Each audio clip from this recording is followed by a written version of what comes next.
All right, guys, so let's go ahead and move on to setting up our lighting, backdrop, and camera. So let's go ahead and go into the layout workspace. And we're going to want to add, I'm actually going to go into the solid view, which is over here. But we want to go ahead and add a plane to function as our backdrop. So we're going to do Shift A, plane, and give me 1 second. I need to turn these back on. All right. Cool. So Shift A, I'm going to hit S and then 8, enter, GZ to move this down.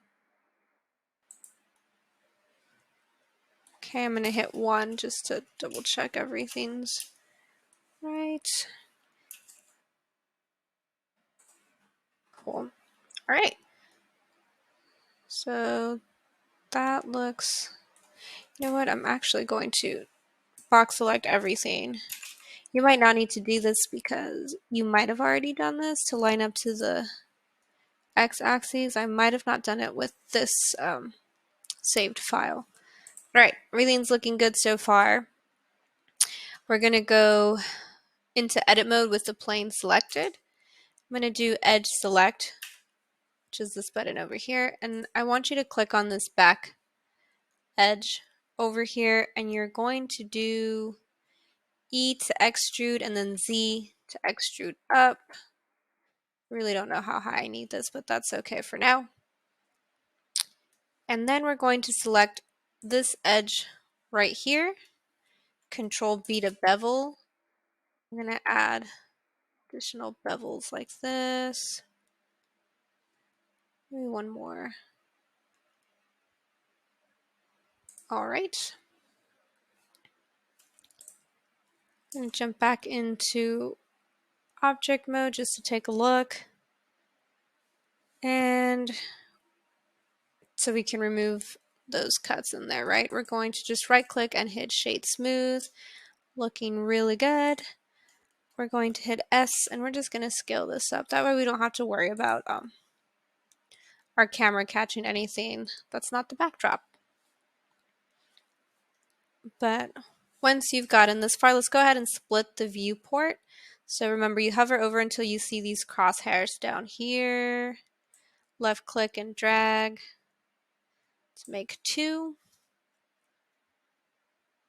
Okay, so we're going to leave the left one as our working space, right? So this is kind of what we'll be working with. And we're going to make our right one kind of what the camera sees. So let's do a camera first. So in the left viewport, you're going to do Shift A, select camera, and your camera is going to be placed somewhere right here. So what I want you to do is in this left side, what's that front view? Yeah. Okay, I'm going to hit 1 on my number pad. If 1 doesn't work for your front view, right, it's giving you something else. Try 3 if 3 doesn't work. Sorry. Just kind of get a good view of your can being in the center on the left-hand side. And once you do that, I want you to go up to View, Align View, and you're going to select Align Active Camera to View. The shortcut for that is Control Alt number pad 0, but awesome. Okay, this is functioning as our camera. I just wanted to show you how it fixes it over here manually. So on this side now, the right side, I want you to click on it once and then hit 0 on your number pad, and that's going to show you what the camera's viewing, right? Because I want the left side to be functioning as our working space. So with the camera selected, I'm going to hit GX, and you can see that it's updating over here. So GY, oops, not GY, GZ. I want to say that's the center as we can get it. Okay. So let's adjust some camera settings as well. So camera is still selected. In your properties panel, you'll notice that you have a little camera option here.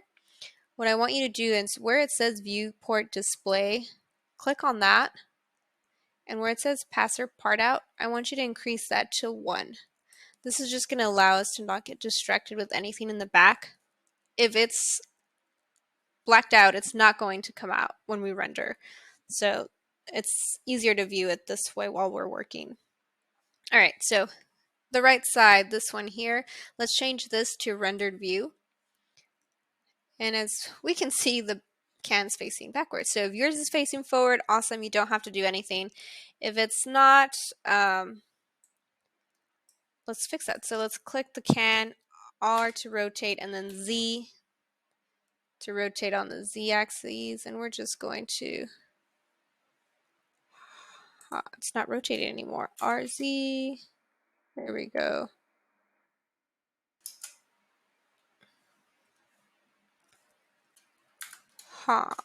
What if I do RZ? 90, 180, okay. I did RZ 180, y'all. See if that works for you. And I'm just adjusting this slightly.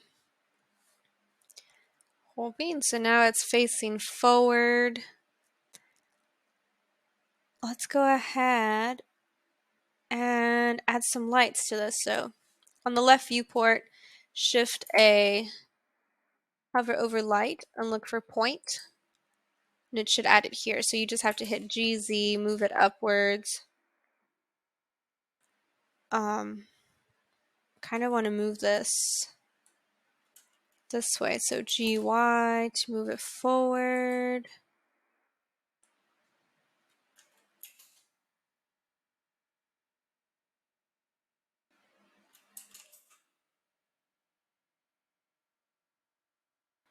Kind of just want to have some reflections happening. So if you have to move it closer, and this is all going to change depending on your design, right? So with the light still selected over where it says power, you can increase this, decrease this to whatever you'd like. I'm going to start off with 100, see how, all right, let me do 300. I'm starting to see some of that reflection there. I might increase my radius here. Let's see what 1 meter does. Cool. If you didn't notice, yes, you have an option here to change the color of the light if you wanted to. I don't want to, so I'm leaving it at 0. But I might make this come closer. So GY, I'm starting to get that reflection. All right, cool. So once you have the can looking the way you want, feel free to copy the slide. So the keyboard shortcut to copy is Shift D, and then I'm going to drag this back here. 7 really quick. I'm going to move this behind the can, closer to the backdrop like that. C1, cool. And I'm going to increase the radius of this new one. Let's see, maybe 4. Let's do 5. Sure, okay. I'm going to increase the power of this one to like 500. Maybe I need to move it closer, so this is GY.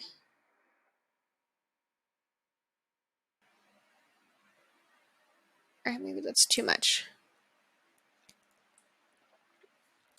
Cool. And if you notice now, if you wanted to have extra fun, you can come over to shading, right? Click on this if you wanted to and adjust some of the nodes for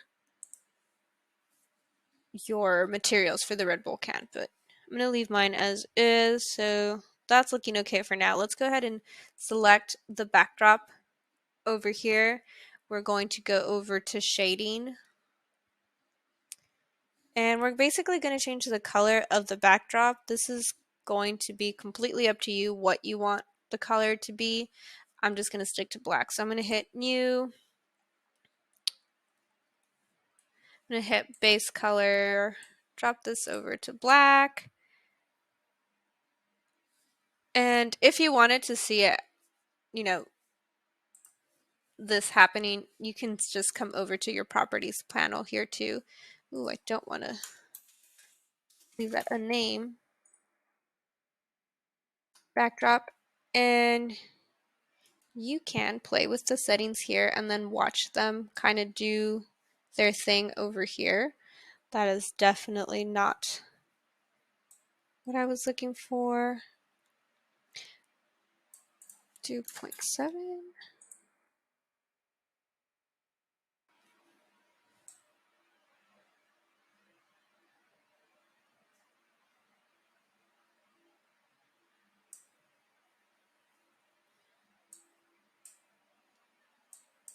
Okay.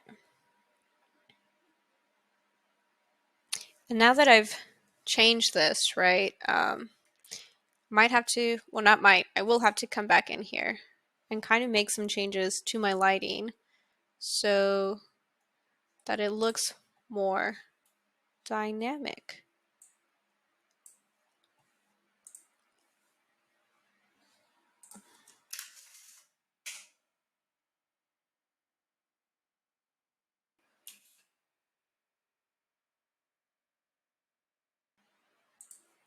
So I'm going to hit pause here. You guys have fun adjusting the lighting and the power and direction and all that stuff. And once you like the way it's looking on the right hand side, we can come back to the next step. All right, guys, so I've played around with lighting. I even came back to my properties panel of the can, which is this little icon.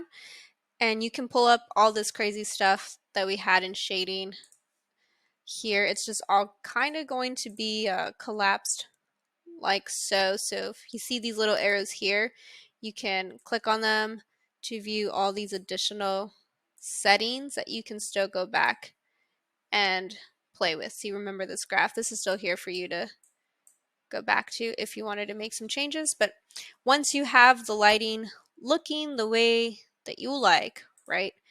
We're going to come to this left side over here. You're going to hit A to select all. We're going to hit S to scale and then 0.5 on your number pad, enter to resize everything to be more realistic proportions. And then you're going to hit A again to select all, Control A or Command A, and you're going to apply scale. Okay. And that is looking pretty awesome, guys. So we're going to do File, Save As here. This is 07 lighting, and we will go on to the next video.